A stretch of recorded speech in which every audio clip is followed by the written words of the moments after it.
इस देश में औरंगजेब को लेकर बहस और तेज हो चुकी है। औरंगजेब जो मुगल रूलर थे, उनको लेकर ऑलरेडी काफी ज्यादा डिस्कशन इस देश में और अब तक होता हुआ आया है। लेकिन फिलहाल जो ऑपरेशंस उसके द्वारा किए गए, जो अत्याचार उस टाइम पीरियड में हुए, जिसे हम 1658 से लेकर 1707 वाला टाइम पीरियड बोलते हैं, उसे जिस तरीके से हमारी किताबों के अंदर रिप्रेजेंट किया गया है, उससे काफी लोग नाराज हैं, राइट। तो भारत में आज एक ऐसा माहौल बना हुआ है कि औरंगजेब से रिलेटेड जितने भी सिंबल्स हैं उन्हें वेंडलाइज किया जा रहा है, कंसिडरिंग कि औरंगजेब एक अत्याचारी और एक क्रूर रूलर था, राइट। हमारी किताबें दिखाती हैं कि औरंगजेब एक एबल एडमिनिस्ट्रेटर था। अब सवाल यह है कि जो औरंगजेब ने क्रूरताएं की, उसके अगेंस्ट जो आवाजें उठ रही हैं, क्या वो सही है या गलत? अभी आज जो नागपुर में दंगे हुए हैं, वो इसका एक चरम है। वो एक ऐसा पॉइंट है जहां दो कम्युनिटी आमने सामने आती हुई दिखती हैं। एक वो जो औरंगजेब को डिफेंड कर रही हैं, और दूसरी वो जो औरंगजेब के द्वारा की गई क्रूरताओं के अगेंस्ट आवाज उठा रही हैं। पर क्या यह सिर्फ भारत में हो रहा है? क्या ऑपरेशंस के जितने भी फिगर्स हैं, जितने भी अत्याचार के फिगर्स आपको दुनिया भर में देखने को मिल रहे हैं, वो उनके अगेंस्ट जो एक वॉइस है वो केवल भारत में राइज होती हुई दिखती है, या पूरी दुनिया में एक नया ट्रेंड स्टार्ट हुआ है जहां एक्टिविस्ट पास्ट में हुई गलतियों को सुधारने की कोशिश कर रहे हैं अपनी इतिहास की किताबों के अंदर, अपने प्रेजेंट टाइम्स के अंदर, राइट। भारत अनेकता में एकता का देश, लेकिन क्या किसी ऐसे रूलर को आप अपना आइडल बना सकते हो जिसने इस देश को तोड़ने का काम किया हो? यह मैं नहीं कह रहा, बहुत सारे हिस्टोरियंस के रिसोर्सेज कह रहे हैं। एक हिस्टोरियन है के.एस. लाल, उनका कहना है कि औरंगजेब के पीरियड में लाखों हिंदूज को फोर्स्ड कन्वर्जन किया गया, लाखों हिंदूज का फोर्सफुल कन्वर्जन किया गया। साथ के साथ अगर हम बाहर के रिसोर्सेज भी देखें, जो बाहर के पर्शियन सोर्सेज हैं, हिस्टोरिकल सोर्सेज हैं, वो भी कहते हैं कि औरंगजेब ने यहां की जो नेटिव हिंदू पॉपुलेशन थी उसके ऊपर काफी ज्यादा अत्याचार किए, और शायद यही कारण है जिसकी वजह से आज आपको एक तबका, एक कम्युनिटी उनके अगेंस्ट या उसके अगेंस्ट आवाज उठाती हुई दिखती है।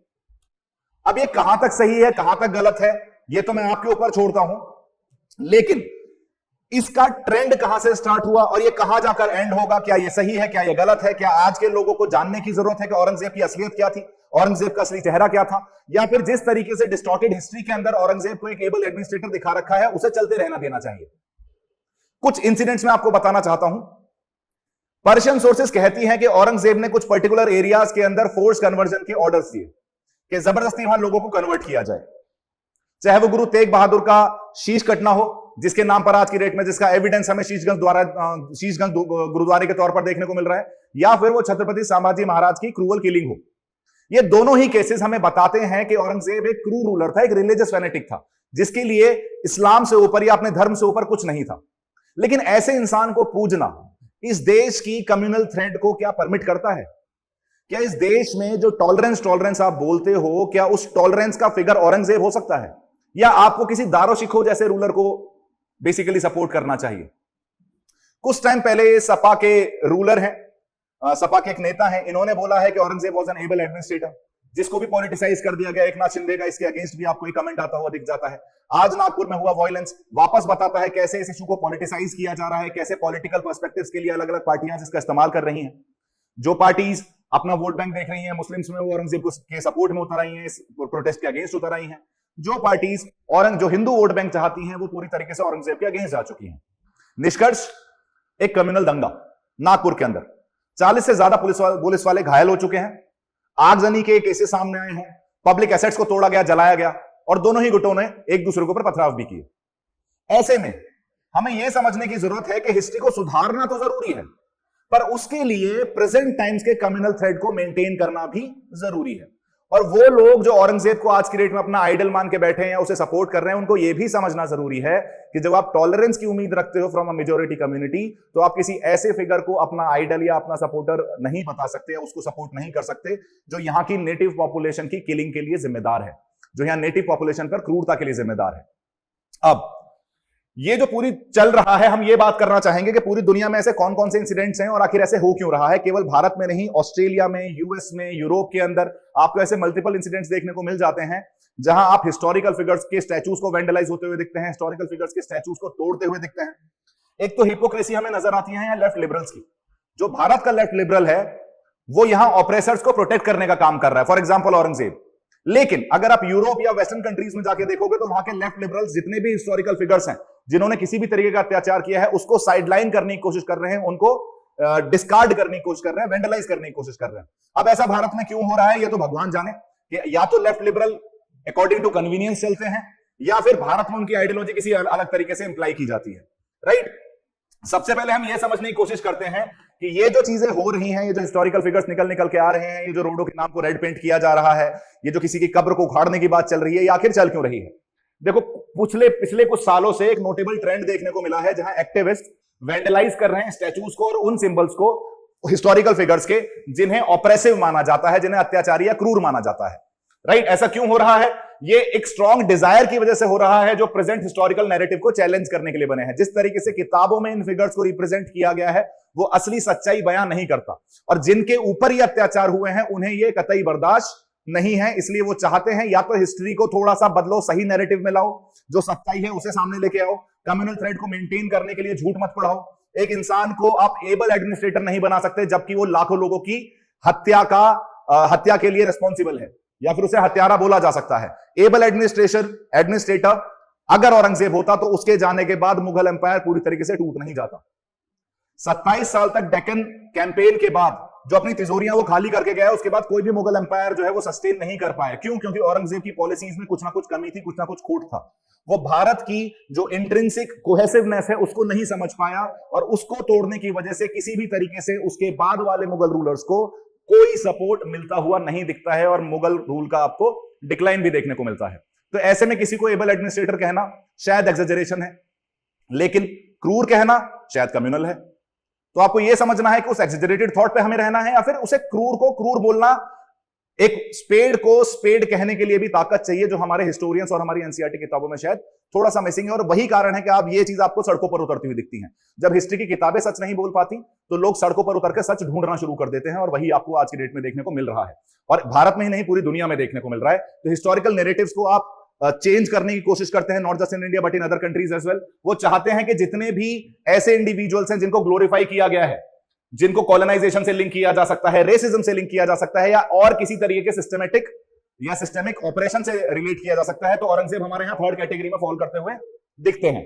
साथ के साथ ये एक सोसाइटल रीइवैल्यूएशन है हमारे इतिहास का, कि किस तरीके से जो हमारे हिस्टोरिकल फिगर्स हैं उन्हें याद रखना चाहिए, किनको याद रखना चाहिए। अगर हम एक बेहतर फ्यूचर बनाना चाहते हैं तो इतिहास से हमें सीखने की जरूरत है। तो उनको कौन कौन से ऐसे फिगर्स होने चाहिए इतिहास के जिन्हें हम रोल मॉडल माने? क्या हम औरंगजेब को रोल मॉडल मानेंगे, एक रिलीजियस फैनेटिक को रोल मॉडल मानेंगे? ये भी एक चर्चा का विषय है, ये भी एक डिबेट का इशू है। अब हम ये देखने की कोशिश करेंगे कि ऐसे कौन कौन से लोग हैं जिनका वेंडलाइज किया गया स्टैचूज को, और उसके पीछे मोटिवेशंस क्या थे। कहीं कहीं तो देखो पॉलिटिकल मोटिवेशंस हैं, कहीं कहीं आइडियोलॉजिकल मोटिवेशंस भी हैं।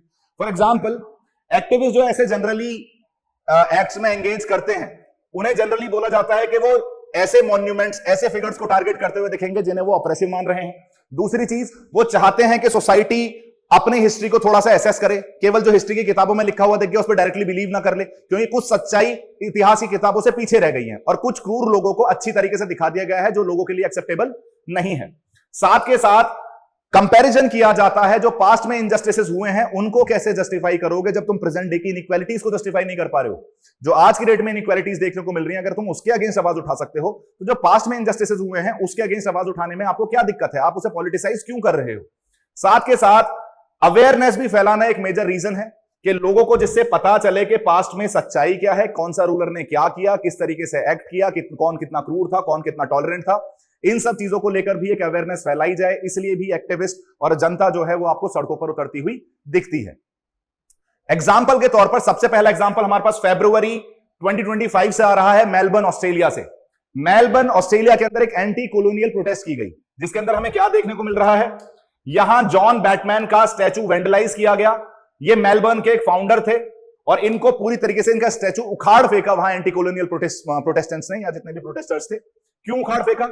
साथ के साथ इन्होंने एक एंजेक मेमोरियल जो है वहां, उसको भी वेंडलाइज किया। रीजन, क्योंकि इन दोनों ही फिगर्स को, जो एंजेक मेमोरियल है वो भी कॉलोनियल ऑपरेशन को जस्टिफाई करता है, साथ के साथ जो जॉन बैटमैन है ये भी, इन्होंने भी ऑस्ट्रेलिया के अंदर काफी ज्यादा क्रूरता की है, काफी ज्यादा ऑपरेशन किया है वहां के नेटिव्स के ऊपर। इसलिए जो सेलिब्रेशन है इन फिगर्स का, वो ऑस्ट्रेलियंस के लिए आज की डेट में एक्सेप्टेबल नहीं है। और किसी भी ऑपरेसिव फिगर्स को पूजना किसी भी ऑपरेसिव फिगर्स को के गुणगान करना, किसी को भी ग्लोरीफाई करना वो एक्सेप्टेबल नहीं बचा है, स्पेशली अगर कॉलोनाइजेशन से वो फिगर रिलेटेड है तो पहली चीज हमें ऑस्ट्रेलिया से एक एग्जांपल आता हुआ दिख रहा है। दूसरा एग्जांपल मुझे आता हुआ दिख रहा है यूएस से, पोर्टलैंड ओरेगॉन यूएस से। ये हुआ था अक्टूबर 2020 के अंदर।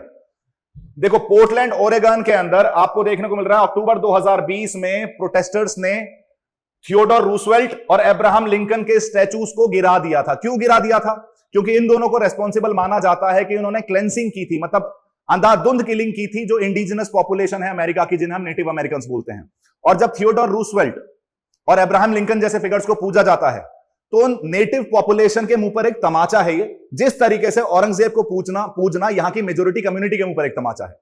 इसलिए उनका कहना था कि अगर आप ऐसे फिगर्स को पूजते हो तो जो हमारे साथ अत्याचार हुआ है पास्ट में, आप उसे ग्लोरीफाई कर रहे हो, आप उसका गुणगान कर रहे हो कि एक तो हमारे साथ गलत हुआ, ऊपर से आप उसे सेलिब्रेट कर रहे हो।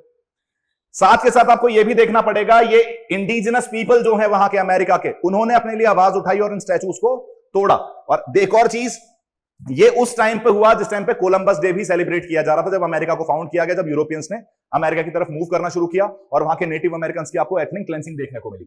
ऐसा ही कुछ मैं ये सारी चीजें आपको इसलिए बता रहा हूं जिससे आप इंडियन वाली कंटेक्स्ट को कंपेयर कर सको from the western perspective, from the जहां जहां ये अलग कंट्रीज में आपको होता हुआ दिखता है।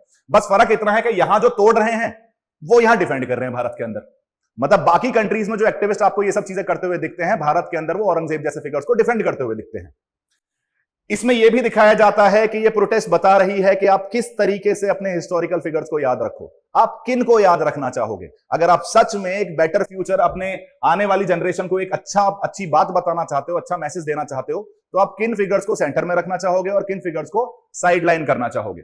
अदर देन दैट, कोलकाता के अंदर पहली बार नहीं है, भारत में भी आपको यह चीज होती हुई दिख जाती है, यूरोप में भी आपको मल्टीपल केसेस ऐसे देखने को मिल रहे हैं, जो ऐसे कुछ ऐसे राजा थे जो ऑपरेसर्स जिन्हें माना गया, जिनके स्टैचूज तोड़े गए, जिनके टूम उखाड़ दिए गए। यूरोप में भी ये चीज हो चुकी है। Bharat is not the first example. Bharat में तो फिर भी लेट शुरू हुई है चीज, बल्कि पहले हो जानी चाहिए थी।